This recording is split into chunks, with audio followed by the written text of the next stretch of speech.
Imagine que tu entres dans un cinéma. Tu as faim, mais tu veux rester raisonnable. Tu te dis que tu vas simplement prendre le petit popcorn, pas besoin du grand seau. Tu arrives au comptoir et tu regardes les prix. Le petit coûte 6 euros et le grand coûte 8 euros. Et juste au milieu, il y a le moyen à 7,50 euros. Ton cerveau fait immédiatement le calcul. Tu peux en avoir beaucoup plus pour seulement 50 centimes. Ce serait idiot de ne pas prendre le grand. Alors tu le prends en pensant avoir fait une bonne affaire. Mais en réalité, tu t'es fait avoir.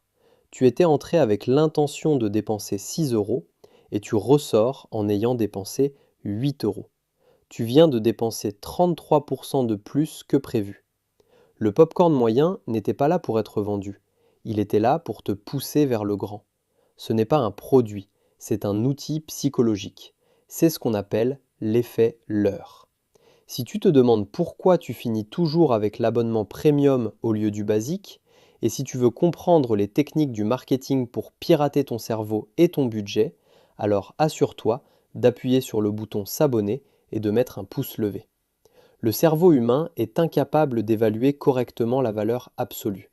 Si je te montre un piston de moteur à 6 cylindres et que je te demande combien ça coûte, tu n'en auras aucune idée. Tu ne connais pas sa valeur intrinsèque.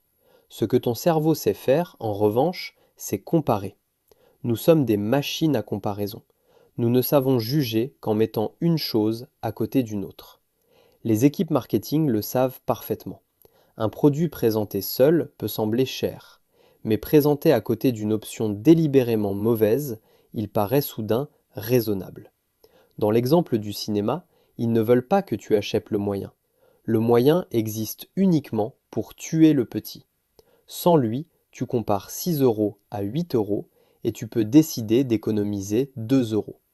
Avec le moyen à 7,50 euros, la comparaison change. Le grand domine le moyen si fortement en valeur par euro que le petit devient sans importance. Tu arrêtes de penser au coût absolu de 8 euros et commences à penser au gain relatif. Un énorme saut pour seulement 50 centimes de plus. Tu vas peut-être dire, ok, j'ai dépensé 2 euros de plus au cinéma. Et alors?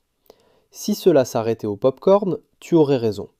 Mais cette architecture du choix est intégrée dans presque chaque décision financière que tu prends. Du café que tu bois à la maison que tu achètes, ce mécanisme est partout.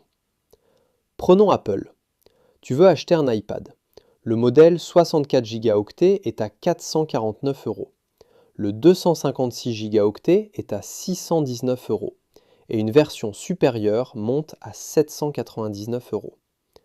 L'écart entre le niveau d'entrée et le niveau intermédiaire est conçu pour te mettre mal à l'aise. 64 Go, ce n'est pas suffisant. Alors tu regardes le 256 Go. C'est 170 euros de plus. Ça pique, mais tu réalises que pour juste un peu plus, tu entres dans le territoire pro. Le niveau intermédiaire est souvent fixé à un prix maladroitement élevé pour rendre raisonnable le modèle supérieur. Tu étais prêt à dépenser 449 euros et tu te retrouves à envisager 799 euros, convaincu que tu maximises le prix par gigaoctet? Ce même mécanisme s'applique aux plus gros achats de ta vie, comme l'immobilier. Un bon agent immobilier sait comment utiliser l'effet leurre comme une arme. Tu cherches une maison avec un budget de 500 000 euros.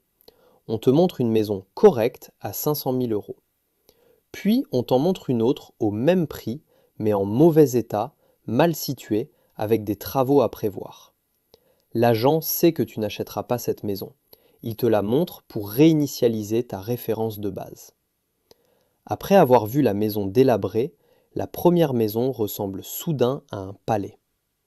Ensuite, on te présente une troisième maison à 525 000 euros, légèrement meilleure. Après avoir vu la mauvaise option, tu es beaucoup plus disposé à dépasser ton budget. Tu n'es plus en train de te demander si 525 000 euros est raisonnable. Tu te demandes laquelle des trois est la meilleure affaire. L'automobile fonctionne pareil. Une publicité annonce un modèle à partir de 30 000 euros. En concession, la version de base paraît trop simple. La version premium est à 38 000 euros. La version limited est à 40 000 euros. Le concessionnaire a fixé le prix de la premium si proche de la limited que tu penses. Eh bien, pour seulement 2000 € de plus répartis sur 5 ans, autant prendre la version entièrement équipée. La finition premium est le leurre. Elle sert à réduire la douleur du saut final. Imagine chaque abonnement, chaque popcorn, chaque menu de fast-food où tu as pris la grande taille parce que c'était seulement quelques euros de plus. Nous perdons des milliers d'euros par an dans des améliorations de valeur dont nous n'avions pas besoin. Alors pourquoi ton cerveau tombe-t-il dans ce piège? À cause de l'aversion à la perte, la peur de se faire arnaquer. Acheter l'option intermédiaire donne l'impression de perdre quelque chose. Nous détestons perdre plus que nous aimons gagner. Les marketeurs construisent un scénario où la seule façon d'éviter la sensation de se faire avoir est de dépenser plus. L'effet leurre est un moteur majeur de l'inflation du style de vie. Après une augmentation, tu vas acheter une nouvelle voiture ou un nouvel appartement. Tu entres sur le marché avec un budget, mais le marché est rempli de leurres. Tu cesses de demander « Puis-je me permettre tant d'euros par mois ?» et commences à demander « Lequel est la meilleure affaire ?» Ce sont deux questions très différentes. La première protège ta richesse et la seconde la détruit. Alors comment contre-attaquer? La première chose est d'identifier le leurre. Dès que tu repères l'option volontairement mauvaise, tu brises une partie de son pouvoir. Tu peux dire « Ah, je vois ce que vous faites. Vous avez mis cela là pour me faire acheter le plus cher. » Nommer la manipulation la neutralise. La deuxième stratégie est de définir tes besoins absolus avant même de regarder le menu ou la liste des prix. Si tu vas au cinéma, décide avant. Je veux le petit popcorn. Quand tu arrives, mets des œillères. Ne regarde pas le moyen. Ne fais pas les calculs. Les mathématiques sont un piège. Si tu as décidé que 64 gigaoctets était suffisant pour ton téléphone, achète 64 gigaoctets. Ne regarde pas le prix du 256 gigaoctets. Dès que tu commences à comparer, tu commences à perdre. Enfin, utilise l'erreur du coût unitaire contre eux. Nous sommes obsédés par obtenir le meilleur prix. Si tu prends le grand popcorn et que tu en jettes la moitié, tu as perdu de l'argent. Si tu achètes l'iPad 256 gigaoctets, mais n'utilises que 40 gigaoctets, tu as gaspillé 170 € pour de l'espace vide. L'efficacité n'a pas d'importance si la consommation est gaspillée. L'effet leurre est partout. Dans les supermarchés, les concessions, les abonnements, les voyages. C'est une taxe sur ta capacité d'attention. Les entreprises misent sur le fait que tu choisiras la voie la plus confortable psychologiquement, celle du surclassement. Prouve-leur qu'ils ont tort. Sois la personne qui garde son argent dans sa poche au lieu de l'échanger contre une valeur perçue qui disparaît dès que tu franchis la porte. Si cette vidéo t'a fait réaliser que tu t'es surclassé toute ta vie, partage-la avec un ami qui en a besoin. Nous devons arrêter de laisser les menus contrôler nos comptes bancaires.